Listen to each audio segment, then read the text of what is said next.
A lot of people are saying that Christian nationalism is a corruption of Christianity, that true, pure, and faithful Christianity would never tolerate or promote such toxic ideology. And while on one hand, I'm actually really glad that many Christians are drawing that line, and it is a sign that a growing number of believers are beginning to subject their theology to their humanism. But on the other hand, I'm concerned that this misses the point of how this keeps happening. And by this, I mean the Crusades, Manifest Destiny, apartheid, Nazi Germany, Ku Klux Klan, Jim Jones. The list literally goes on. This keeps happening. Christian nationalism is not some new corrupted version. It's the same old destructive version that has historically demonstrated itself to be. Each of these movements are in different time periods, motivated by different geopolitical contexts, and target different groups to marginalize. And yet, what they all share is the same base permissive theology to sanctify domination. So I think we need to ask a harder question. What if Christian nationalism is not Christianity being hijacked by politics? What if Christian nationalism is what happens when Christianity's own claims about kingship, lordship, authority, and submission get taken seriously in public? Because nationalism says our nation should be above everybody else, but Christianity says our king should be above everybody else. And if the end goal is every knee bowing, every tongue confessing, and every rival authority being brought under one throne, then we're not just dealing with bad politics, we're dealing with the theology of total rule. If Christianity's end goal is universal submission to one chosen king, then it already contains the logic of total political allegiance. That's not merely imperial imagination, that is theological nationalism at the cosmic level. The Christian claim is not simply that we have private beliefs about God. It's that there is one rightful sovereign over all creation, every person, every nation, every rival authority, moral system, every body, every thought, and every future. That means Christianity doesn't merely become nationalistic when attached to America, Rome, England, Ethiopia, Russia, or any other nation. It already carries a kingdom national logic. One people under one Lord, organized around one ultimate authority, awaiting or advancing one final order. Christianity is inherently theocratic and imperial in its ultimate vision, but different traditions disagree over whether that rule should be enforced politically now, embodied spiritually now, or postponed eschatologically. Even traditions that reject earthly theocracy may still affirm a final cosmic theocracy. They may say we don't want the state to force Christianity, but they still often believe that eventually every knee should bow to Christ. So the real difference between traditions is not whether Christianity contains domination language. It clearly does. The difference is how they manage the domination.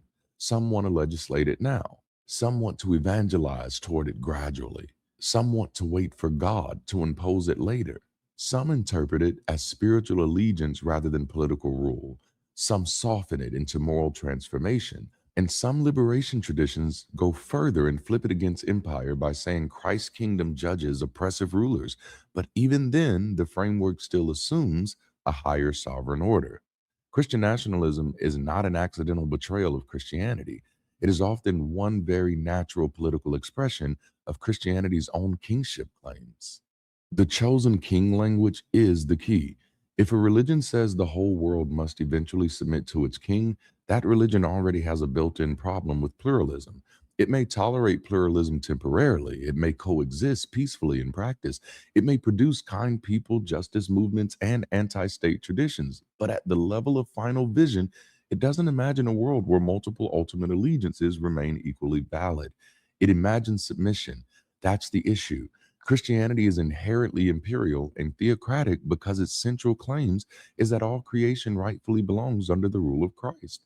Christian nationalism is what happens when that cosmic sovereignty claim gets mapped onto a nation, a culture, law, race, or political project.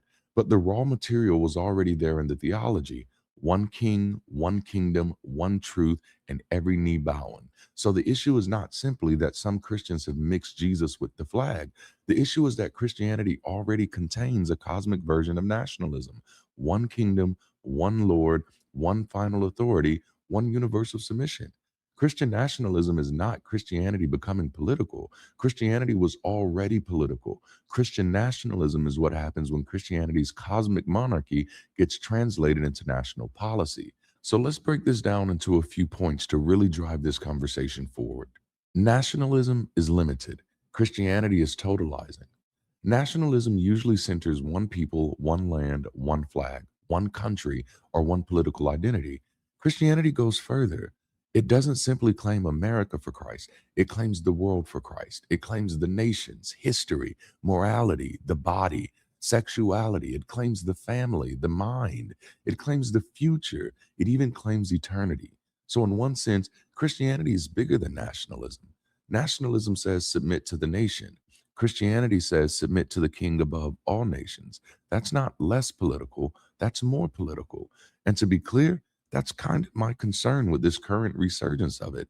Because while we're calling it nationalism, it doesn't seem to me that this brand is going to be satisfied stopping at its own shores. Christian nationalism tends to be the John the Baptist of Christian imperialism, which is kind of the whole point of Christianity, at least as it's written.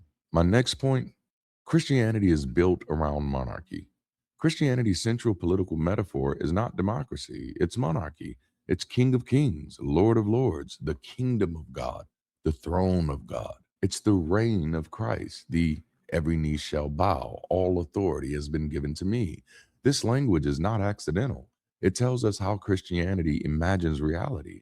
Reality is not imagined as a pluralistic democracy where multiple worldviews coexist as equals.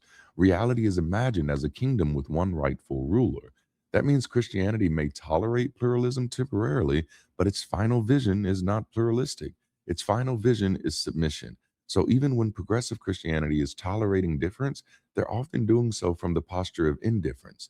The mindset becomes, you don't have to bow now because I know you're going to bow later.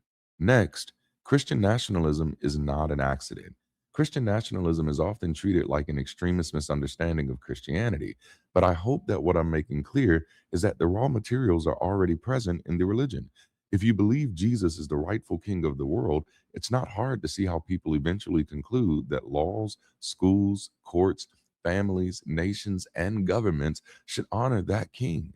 That doesn't mean every Christian wants a theocracy tomorrow, but it does mean Christian nationalism is not random. It's not coming out of nowhere. It's one natural political expression of a religion that already believes the universe has one true ruler. And even when that belief has a positive or passive spin, it's still vulnerable to exploitation. If I've already opened myself up to the idea that one true ruler is tolerable and that I must submit to it, I'm more likely to consider that someone claiming to be his representative is such. All right, let's keep moving. Progressive Christianity often softens the problem, but does not remove it. Progressive Christians may reject Christian nationalism. They may reject theocracy. They may support religious freedom, and they may affirm pluralism in public life. But many still affirm the deeper claim: Christ is Lord. That means they may not want the state to enforce submission to Christ, but the final theological vision still often imagines a world where all people eventually recognize Christ's authority.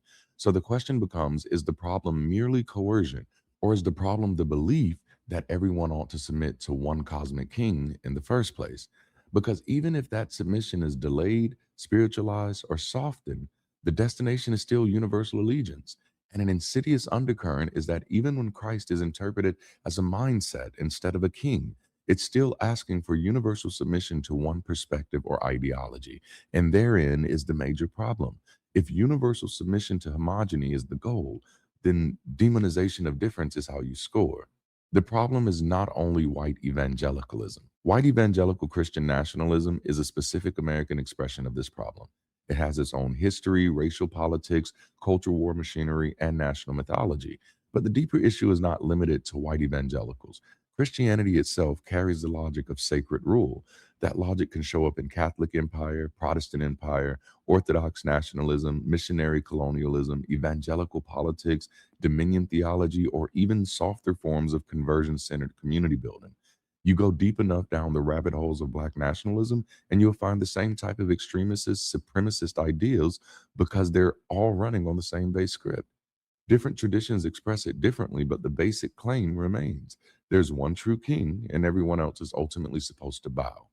This is why Christianity struggles with real pluralism. Christianity can coexist in a pluralistic society. But can Christianity theologically affirm pluralism as a permanent good? That is a harder question. Because Christianity's final vision is not a world where Christians, Muslims, atheists, Jews, Hindus, Buddhists, pagans, and secular humanists all remain equally valid paths. Its final vision is a world where Christ is recognized as Lord. That means pluralism is often treated as a temporary social arrangement, not an ultimate moral commitment. And that's why Christianity becomes dangerous when it gains power. When it's weak, it may ask for tolerance. When it's strong, it tends to demand submission. Christianity's bigger threat is cosmic ownership. Nationalism says this land belongs to us. Christianity says everything belongs to him. That's much worse. Because if everything belongs to Christ, then nothing is outside the reach of Christian authority. Not your body, not your sexuality, not your marriage, your children, your thoughts, not even your doubts, not your government, not your schools, not your death, and not your eternity. This is why Christianity can become so invasive. It doesn't merely claim your citizenship, it claims your existence. That makes nationalism hard to resist for many believers. They've already been groomed to submit. The prayers, the worship, and the sermons have already been doing the work of glorifying domination and inviting his kingdom to come and his will to be done. Kind of like the servants of Thanos, or Darkseid, or Galactus.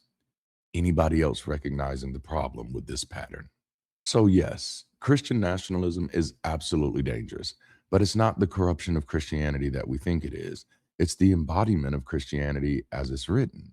The theology that has consistently served as a historically sanctified permission slip for mass subjugation should not continue to get a pass. The same Jesus that is preached as a suffering Savior is simultaneously promoted as a conquering King. Until we're willing to be honest about what the implications of tolerating conquest language and sincerely held theology are, we're going to continue to remain vulnerable to the whims of nationalism and the imperialism that it seeks to establish. Christianity tells you that every knee should bow, and it's time to wrestle with what that means. The problem is not that a few fringe groups gravitate to the wrong interpretation. The problem is that when power wants to do harm, it can so easily use these scriptures to capture the obedience of so many. That is the bed that we've laid for ourselves by not calling out the problem at the root, the theology itself. Thank you for joining me for another video. With so much going on in our world right now, I'm curious what your thoughts are on this one. And beyond just calling out harmful theology, what else do you think we should be doing? How can we participate in better safeguarding ourselves and others from theologies and ideologies that perpetuate harm? I'd love to read your thoughts in the comments. And while you're thinking about it, it should be no secret what I think we should be doing. BridgeCity is committed to cultivating safe spaces for people to connect and build with others in a context where belief is not centered, where people belong because of their humanity, and the conversations are grounded in what we understand about our reality. I have a sneaky suspicion that communities like ours will become the bridge for so many people out of harmful ideologies into people centric initiatives. There's a whole method to the madness, and so far, it's working.